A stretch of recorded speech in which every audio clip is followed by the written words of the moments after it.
Selamat pagi anak-anak, jumpa lagi dengan Bapak dalam pembelajaran kita kali ini. Hari ini kita akan belajar tentang materi yang pertama, yaitu keanekaragaman dan kesatuan bangsa Indonesia. Tujuannya adalah kita supaya semakin memahami bahwa kita itu bagian dari negara Indonesia ini, juga sekaligus itu adalah anugerah Allah. Maka marilah kita mulai belajar kita pada hari ini. Anak-anakku yang terkasih dalam Kristus, sebelum kita mulai belajar kita pada hari ini, marilah kita mulai dengan berdoa. Lipat tangan, tutup mata, marilah kita berdoa. Dalam nama Bapa dan Putra dan Roh Kudus, amin. Allah Bapa yang Maha Baik, Engkau menciptakan dan menghimpun kami sebagai warga negara Indonesia. Engkau juga telah menciptakan keindahan alam yang sungguh luar biasa. Kami bersyukur kepadamu karena keindahan dan kekayaan alam Indonesia yang beraneka ragam suku bangsa, agama, bahasa, dan budaya. Bantulah kami ya Bapa agar memiliki sikap syukur dan rasa bangga terhadap anugerah-Mu yang indah ini, dengan memelihara dan merawat alam Indonesia dengan penuh tanggung jawab. Demi Kristus Tuhan dan pengantara kami. Amin. Bapa kami yang ada di surga, dimuliakanlah nama-Mu, datanglah kerajaan-Mu, jadilah kehendak-Mu di atas bumi seperti di dalam surga. Berilah kami rezeki pada hari ini dan ampunilah kesalahan kami, seperti kami pun mengampuni yang bersalah kepada kami. Dan janganlah masukkan kami ke dalam pencobaan, tetapi bebaskanlah kami dari yang jahat. Amin. Dalam nama Bapa dan Putra dan Roh Kudus. Amin. Bagaimana kabar kalian anak-anak? Semoga hari ini dalam keadaan sehat ya. Nah, kita hari ini akan belajar tentang keanekaragaman dan kesatuan bangsa Indonesia. Kalian bagian dari negara Indonesia bukan? Harusnya jawabnya iya, saya bagian dari negara Indonesia. Anak-anak, kalau kita lihat dan kita cermati, negara Indonesia itu adalah negara yang sungguh kaya raya, beraneka ragam kekayaannya. Apa itu anak-anak? Ada aneka ragam suku bangsa, budaya, bahasa, adat istiadat, juga agama, juga kepercayaan. Nah, kita patut bersyukur anak-anak karena kita tinggal di negara Indonesia ini. Anak-anak, kalau kita lihat ke belakang, ternyata selama beberapa abad kita dikuasai oleh bangsa-bangsa lain. Nah, maka bangsa Indonesia waktu itu berjuang untuk merdeka dari segala macam penindasan dan penjajahan itu. Satu tonggak yang boleh kita ingat adalah adanya peristiwa Sumpah Pemuda tanggal 28 Oktober tahun 1928. Masih ingat isinya apa anak-anak? Isinya adalah 1. Kami putra dan putri Indonesia mengaku bertumpah darah yang satu, tanah air Indonesia.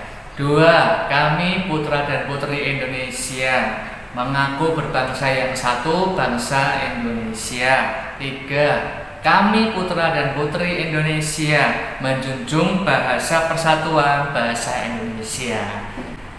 Tonggak Sumpah Pemuda ini akhirnya memunculkan ide gagasan baru bahwa kita sebagai bangsa Indonesia harus segera bersatu padu untuk meraih kemerdekaan.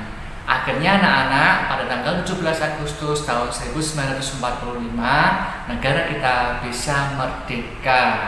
Dasar negara kita adalah Pancasila, ada 5 sila, kalian pasti tahu ya. Nah, lambang negara itu burung Garuda yang mencengkeram tulisan. Ayo, tulisan apa? Tulisannya adalah Bhinneka Tunggal Ika. Artinya berbeda-beda tetapi tetap satu. Itulah anak-anak, sampai saat ini pun kita harus tetap satu, bangsa Indonesia. Anak-anak yang terkasih, dalam meraih kemerdekaan, Gereja Katolik juga berperan di situ. Ada Monsinyur Albertus Sugio Pranoto, Uskup Agung Semarang. Ada juga Yosafat Sodarso, salah seorang pahlawan, dan juga Agustinus Adi Sucipto yang namanya akhirnya diabadikan menjadi nama bandara di Yogyakarta. Anak-anakku, dalam meraih kemerdekaan ini tidak bisa lepas dari berkat dan rahmat Allah seperti yang tertuang dalam pembukaan Undang-Undang Dasar 1945. Kemerdekaan kita adalah anugerah Allah. Hal ini mirip anak-anak dengan perjuangan bangsa Israel ketika akan masuk ke tanah terjanji yang dapat kita lihat dalam kitab Yosua bab 6 ayat 1 sampai dengan 20. Nanti kalian bisa baca sendiri ya. Di situ dikatakan bahwa bangsa Israel sudah lama mengalami perjalanan keluar dari tanah Mesir menuju ke tanah terjanji. Akhirnya ketika sampai mendekati tanah terjanji, mereka akhirnya memutuskan untuk melewati sebelah timur Sungai Yordan, dan berjumpalah mereka dengan salah satu kota yang sangat kuat, yaitu kota Yeriko. Dipimpin oleh Yosua, akhirnya mereka bangsa Israel bisa menguasai kota Yeriko dan akhirnya ke kota-kota yang lain. Nah, dalam merebut tanah terjanji itu Allah juga berperan, anak-anak. Usaha untuk merebut tanah terjanji ini melibatkan Allah. Disinilah anak-anak kesamaan antara kemerdekaan bangsa Indonesia dengan bangsa Israel yang juga merebut tanah terjanji.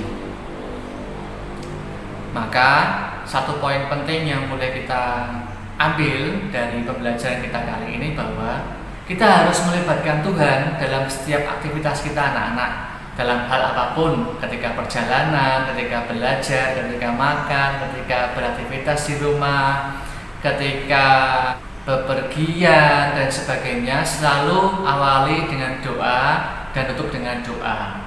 Itu kita melibatkan Tuhan dalam setiap aktivitas kita. Nah, saat ini kita sudah merdeka, tetapi tentu perjuangan para pahlawan tidaknya berhenti sampai saat ini saja. Mari anak-anak, kita isi kemerdekaan bangsa Indonesia ini dengan hal-hal yang berguna untuk masa depan dan membangun bangsa Indonesia itu sendiri.